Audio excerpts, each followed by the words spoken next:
संपूर्ण विश्वाला ज्यांनी सुख, शांती, मानवता तथा दुःखमुक्तीचा आर्य संदेश दिला, असे ते दुःखमुक्तीचे मार्गदाता, दुःखमुक्त महामानव, महान कारुणिक तथागत भगवान सम्यक संबुद्ध तथागतांनी आपल्या शुद्ध प्रज्ञेतून निर्मिलेला सद्धम्म आणि त्यांच्या सद्धम्माचा गेली 2500 वर्षापासून सातत्याने प्रसार आणि प्रचार करणारा भिक्खू संघ, ज्याच्या महान आणि असीम प्रभावामुळे आपल्याला असा बुद्ध धम्म लाभला आणि ज्याच्यामुळे असे मोठे वैभव प्राप्त झाले, असे महान युग प्रवर्तक, भारतीय राज्यघटनेचे शिल्पकार, परमपूज्य बोधिसत्व डॉक्टर बाबासाहेब आंबेडकर यांच्या समग्र धम्मक्रांतीला शेवटच्या श्वासापर्यंत समर्पित राहतो.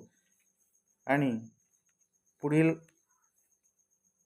आनंद म्हणाले, मला पाणी हवे, मला तुझ्या जातीशी कर्तव्य नाही. मग त्या मुलीने आपल्या भांड्यातील थोडेसे पाणी त्यांना दिले. नंतर आनंद जेतवनाकडे जाण्यासाठी निघाले.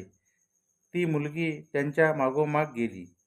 ते कुठे राहतात हे तिने पाहिले आणि तिला असे समजले की त्यांचे नाव आनंद असून ते भगवान बुद्धाचे शिष्य आहेत.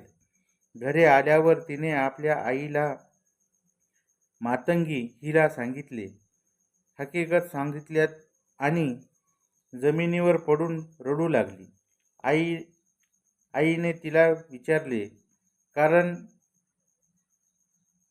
हकीकत सांगून ती मुलगी म्हणाली, जर माझे लग्न करण्याची तुझी इच्छा असेल तर मी आनंदाशीच लग्न करीन, मी दुसऱ्या कुणाशीही लग्न करणार नाही.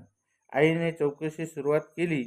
परत आल्यावर तिने सांगितले की हे लग्न शक्य नाही, कारण आनंद ब्रह्मचारी व्रत धारण केलेले आहे. हे ऐकल्यावर ती मुलगी अत्यंत दुःखी झाली आणि तिने अन्नत्याग केला.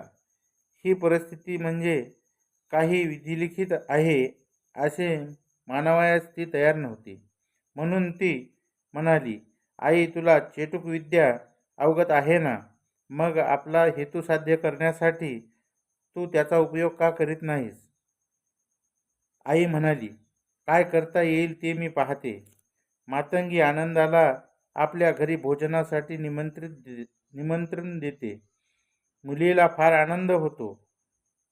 त्यावेळी मातंगी आनंदाला म्हणाली, माझी मुलगी आपल्याशी लग्न करण्यास फार उत्सुक आहे. आनंदाने उत्तर दिले, मी ब्रह्मचारी राहण्याचं व्रत घेतलेले आहे आणि म्हणून मी कोणत्याही स्त्रीशी विवाह करू शकत नाही. बुद्धं नमामि, धम्मं नमामि, संघं नमामि.